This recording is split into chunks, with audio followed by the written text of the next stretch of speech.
কারণে অনেক মানুষ জান্নাতে চলে যাবে। এই মসজিদের সাথে যারা সম্পর্ক রাখবে, টাকা দিয়ে, পয়সা দিয়ে, অর্থ দিয়ে, সামর্থ্য অনুযায়ী, বুদ্ধি পরামর্শ দিয়ে, শ্রম দিয়ে যারা মসজিদকে আবাদ করবে, মসজিদকে প্রতিষ্ঠিত করবে, অনেক মানুষ জান্নাতে চলে যাবে। সুতরাং আমরা মসজিদের সাথে সম্পর্ক রাখবো একমাত্র আল্লাহর ইবাদত করার জন্য, আল্লাহর নৈকট্য অর্জন করার জন্য, আল্লাহর ভালোবাসা পাওয়ার জন্য, আল্লাহর প্রিয় বাক্য হওয়ার জন্য আমরা মসজিদে ইবাদত করব। রাসূলুল্লাহ সাল্লাল্লাহু আলাইহি ওয়াসাল্লাম মক্কা ছেড়ে মদিনাতে গেলেন, মসজিদে কুবা তিনি প্রথম নির্মাণ করলেন। আমরা তো ওই নবীর উম্মত, আমরা কেন মসজিদ নির্মাণের জন্য সচেষ্ট হই না, গুরুত্ব দেই না? অতএব আমরা ওই নবীর উম্মত, রাসূল মসজিদ মদিনায় সর্বপ্রথম মসজিদ নির্মাণ করছেন। আমরা আমাদের বাড়ি নির্মাণ করার আগে মসজিদকে প্রাধান্য দেব, যেটা আল্লাহ রাব্বুল আলামিনের সিজদা দেওয়া হবে, আল্লাহর ইবাদত করা হবে, আল্লাহর জিকির করা হবে, কোরআন তেলাওয়াত করা হবে। তাহলে আমরা করব আল্লাহ রাব্বুল আলামিনের প্রিয় বান্দা, হাবিবাল্লাহ। মহান আল্লাহ রাব্বুল আলামিন বলেন, ওয়া মিম্মা রাযাকনাহুম ইউনফিকুন। আল্লাহ রাব্বুল আলামিন সূরা বাকারার মধ্যে বলেন,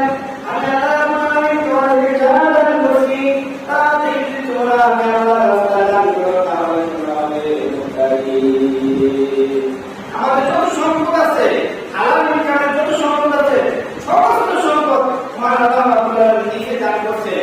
আমরা আপনি বলতে পারি যে আমি নিজে কামাই করছি না, নিজে কামাই করছি, কিন্তু আল্লাহ আপনাকে তৌফিক দিচ্ছেন।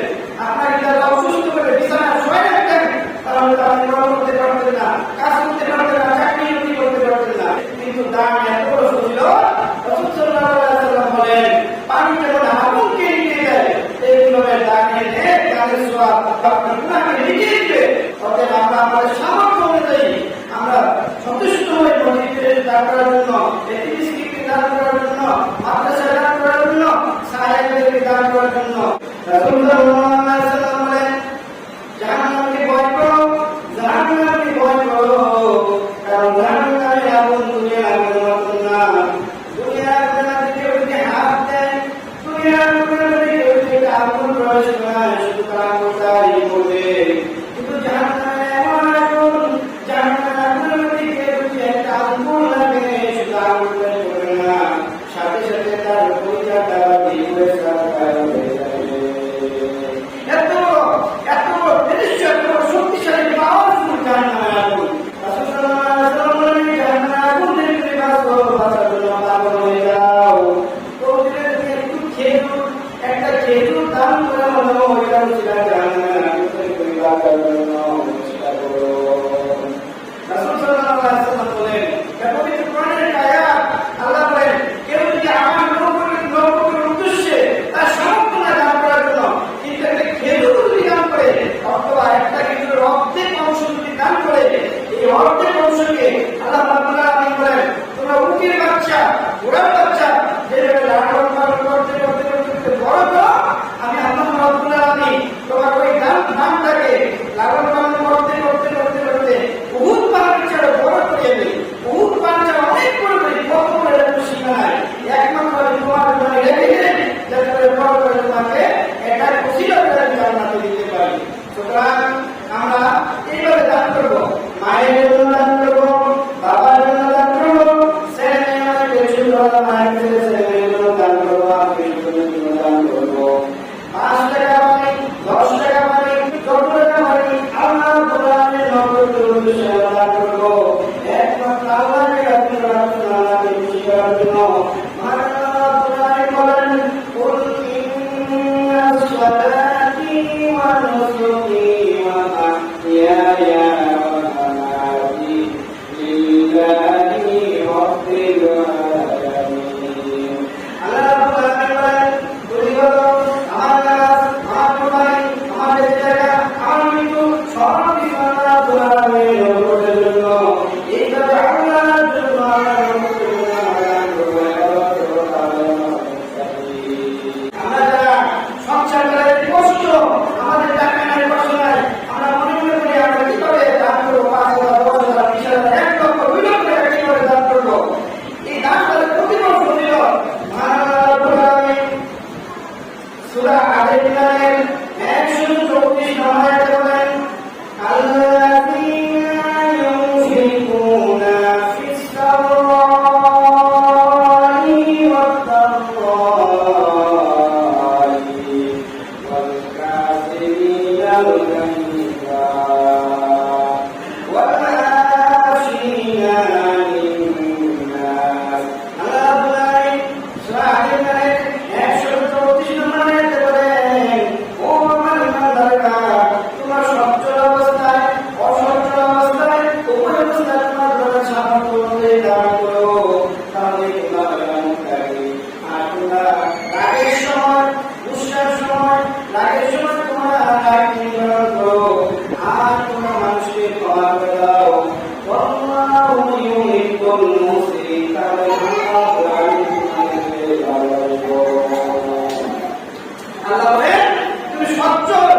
আপনি ব্যাংকটা আমার সাথে আসবেন, আপনাকে আমি দাওয়াত করলাম, আমন্ত্রণ করলাম।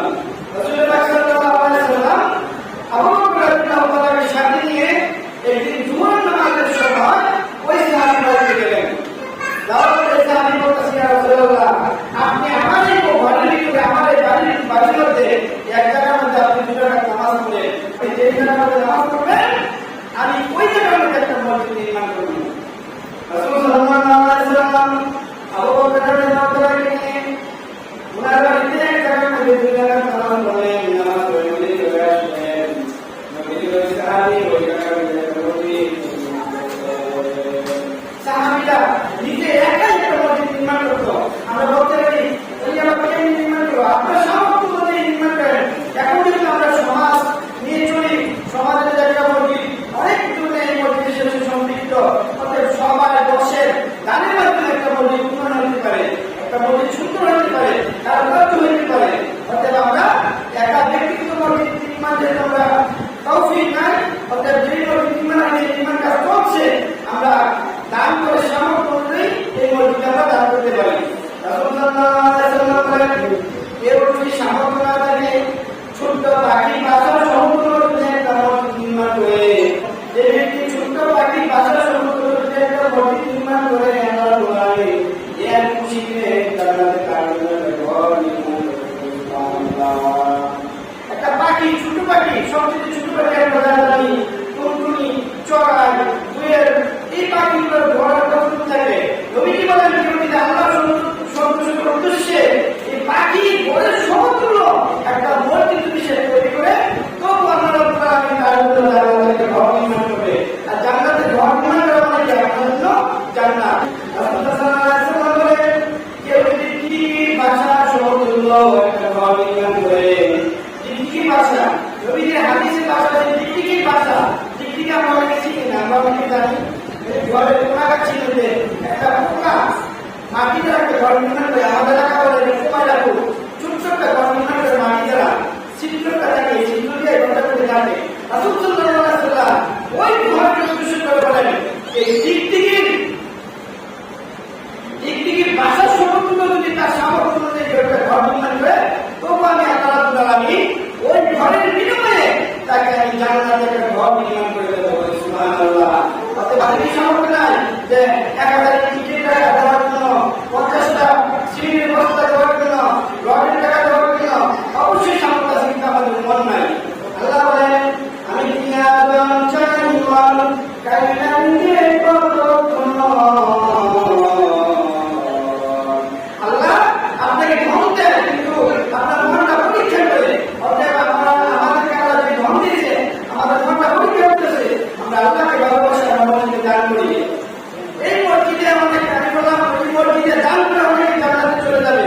আবার এই মসজিদের সাথে খারাপ আচরণ করে দুনিয়াবি সাহায্যের জন্য মসজিদ নির্মাণ করে আমাদের জাহান্নামে চলে যাবে। কিভাবে? অনেক মসজিদ আছে মসজিদ নির্মাণ করে নিজের স্বার্থের জন্য, যেমন বিভিন্ন জায়গায় বলে যে আমার মসজিদ, মসজিদটা ব্যক্তিগত না, মসজিদ হচ্ছে আল্লাহর মসজিদ। এই মসজিদের নাম হচ্ছে বাইতুল্লাহ, মানে আল্লাহর ঘর।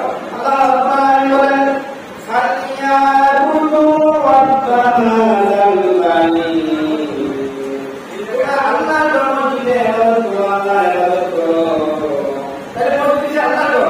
কিন্তু কিছু মানুষ আছে মসজিদ নির্মাণ করে, বসে মসজিদ আর অপরিচিত আমার মসজিদ, এলাকার মধ্যে পরিচিত কেউ চিনে না, তোমার মসজিদ একজন ব্যক্তির নাম বলে চিনে না, তোমার এটা মসজিদ না, তুমি কি জবাব দিবা? আজকে যদি বের আসো, আগামী দিন কবরে বাসিত হয়ে যাবা। এই মসজিদ চিরকাল থাকবে, কেমন পর্যন্ত থাকবে। যদি কেউ ব্যক্তিত্ব নামে মসজিদ পরিচয়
শক্তিশালী বিষয় হচ্ছে আমি আল্লাহ রাব্বুল আলামিন বলে দিয়েছি আগুন। আগুন লোহাকে কি দ্বারা, আগুন দ্বারা লোহাকে জ্বালানো যায়, পোড়ানো যায়, বাঁকা করা যায়, অস্ত্র বানানো যায়। তাহলে লোহার চেয়ে বেশি শক্তিশালী আগুনে। আল্লাহ রাব্বুল আলামিন আগুনের চেয়ে কোনো শক্তিশালী আছে কিনা? আল্লাহ রাব্বুল আলামিন বলেন আগুনের চেয়ে শক্তিশালী আছে। ফেরেশতারা বলেন ওইটার নাম কি? আল্লাহ রাব্বুল আলামিন বলেন ওইটার নাম হচ্ছে পানি। কারণ আগুন যখন চলে তখন পানি দ্বারা আগুনকে নিবারণ যায়, তখন পানি বেশি শক্তিশালী। তখন ফেরেশতারা বলে আল্লাহ এই পানির চেয়ে শক্তিশালী কিছু আছে কিনা? আল্লাহ রাব্বুল আলামিন বলে আছে। আল্লাহ রাব্বুল আলামিন বলেন ও ফেরেশতারা এই পানির চেয়ে বেশি শক্তিশালী হলো বাতাস। কারণ আগুনকে অনেক টুকরা নিয়ে যায় বাতাস, ওই বাতাসের শক্তিশালী। ফেরেশতারা বলে রাব্বুল আলামিন এই বাতাসের শক্তিশালী, বাতাসের সেই শক্তিশালী তোমার দুনিয়াতে আছে কিনা? আল্লাহ রাব্বুল আলামিন বলেন ফেরেশতারা বাতাসের শক্তিশালী আরো সময় হচ্ছে আমার যে বান্দা, আমার যে আপন সন্তান কুফর দান করবে, ডান হাতে দান করবে, বাম হাতে দান করবে না, সে হলো বড় শক্তিশালী।